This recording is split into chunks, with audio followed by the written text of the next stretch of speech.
विकासखंड द्वारिखाल के आदर्श intermediate college Satpuli में इस वक्त मौजूद हूँ, जहाँ पर विज्ञान प्रदर्शनी यहाँ पर चल रही है।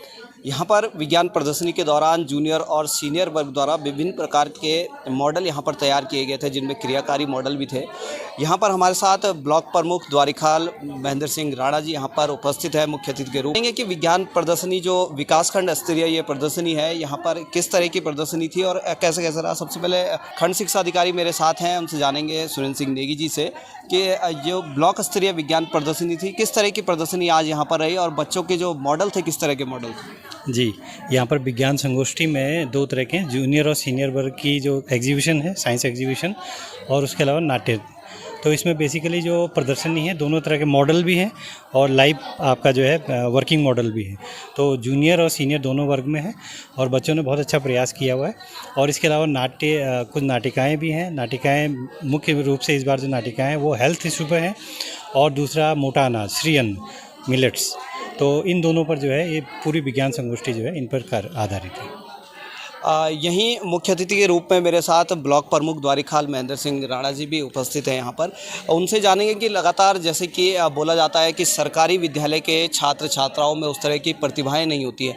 आज ब्लॉक स्तरीय विज्ञान प्रदर्शनी में वो पहुँचे, तो किस तरह का आपको यहाँ पर बच्चों में प्रतिभा देखने को मिली? आज जिस तरह की यहाँ प्रदर्शनी लगी हुई है, विज्ञान प्रदर्शनी, और हमारे द्वारिखाल ब्लॉक की लगी हुई है, तो आज बड़ा मुझे अच्छा महसूस हो रहा है कि जिस तरह से हमारे बच्चे इतना अच्छा प्रदर्शन कर रहे हैं। एक नए नए हमारे इक्विपमेंट्स बनाए हैं और जिस तरह की उन्होंने नई नई जानकारी दी, बच्चों ने बड़ी अच्छी जानकारी दी। और लगता नहीं है जिस तरह से उन्होंने मंच पे अपना हर तरह से उन्होंने अपनी बच्चों ने अच्छी अच्छी जानकारियाँ दी हैं कि भाई जो नाट्य प्रोग्राम भी करे। तो आज लग रहा था कि भाई मेरा मन तो ऐसा करता कि मैं अभी उठूँ ही ना, लेकिन हमारी बाधाएं कुछ बंदिशें होती हैं, हमें और जगह भी जाना है। लेकिन बहुत अच्छा, और मैं सभी गुरुजनों को, खंड शिक्षा अधिकारी जी को और सब बच्चों को बधाई दूंगा। और इस तरह की प्रतियोगिता हमारे जब ब्लॉक से निकल के जाती है तो हमें बड़ा अच्छा लगता है कि जब जिले में ऐसे बच्चे हमारे निकलेंगे। और मुझे लगता नहीं है कि ये बच्चे किसी अच्छे कॉन्वेंट स्कूलों से कम हैं। ब्लॉक प्रमुख जी, मेरे साथ से आपसे एक जानकारी और लेना चाहेंगे। लगातार आप विभिन्न गतिविधियों में सक्रिय हैं और विद्यालय के खेलकूद प्रतिभाओं में और विभिन्न प्रकार के विद्यालय के कार्यक्रमों में आप हैं, तो ब्लॉक स्तर पर आपको छात्र छात्राओं को ओवरऑल किस तरह से देखते हैं? देखिए, हमारे जिस तरह का मैं इसलिए हमारे जो खंड शिक्षा अधिकारी हैं, इस बारे में उनको विशेषकर बधाई दूंगा कि जब से खंड शिक्षा हमारे नेगी जी आए हैं तो लगता है कि भाई एक नई ऊर्जा, नए स्कूलों में नई जिस तरह से जाते हैं, मॉनिटरिंग करते हैं और एक थोड़ी सी एक बच्चों में अच्छी कंपटीशन की भावनाएं हुई हैं, स्कूलों में भी कंपटीशन की भावनाएं हुई हैं।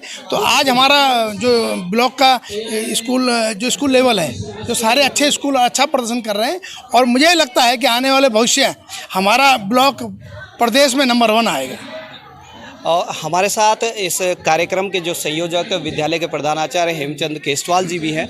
आज विज्ञान प्रदर्शनी थी, किस तरह से आप देखते हैं ये जो प्रदर्शनी में बच्चों का किस प्रकार से रहा? मैं इस प्रदर्शनी के बारे में यही कहना चाहूँगा कि इस विद्यालय को जिस प्रकार से पहली बार अवसर मिला है इतनी बड़ी प्रतियोगिता विकासखंड स्तरीय को आयोजित करने का, ऐसी जो है निकटतम अगर समय बाद जो है हर एक विद्यालय को मिलता रहे तो वहाँ पर एक नई भावना का विकास होगा और वहाँ के विद्यार्थी और वो जो क्षेत्रीय विद्यार्थी हैं जो दूर दूर होने के कारण किसी सुलभ स्थान पर नहीं उपलब्ध हो पाते हैं, उनके लिए पर्याप्त अवसर मिलेंगे। तो मेरा यही कहना होगा कि इस प्रकार की गतिविधियाँ यदि जो है नज़दीकी विद्यालयों में दूर न हो करके और उसके समीप जहाँ पर पहुँच आसानी से हो वहाँ पर किया जाए, तो हमारे जो बाल वैज्ञानिक हैं ये कल हमारे प्रदेश और हमारे देश में अच्छे रूप से अपने जो है वैज्ञानिक गतिविधियों को प्रदर्शित करने में वो हमेशा आगे रहेंगे। और इस प्रकार की गतिविधियां हमेशा होनी चाहिए, इससे जो है वास्तव में जो वैज्ञानिक हैं वो आगे आएंगे और जो हमारे कहते हैं गुदड़ी के लाल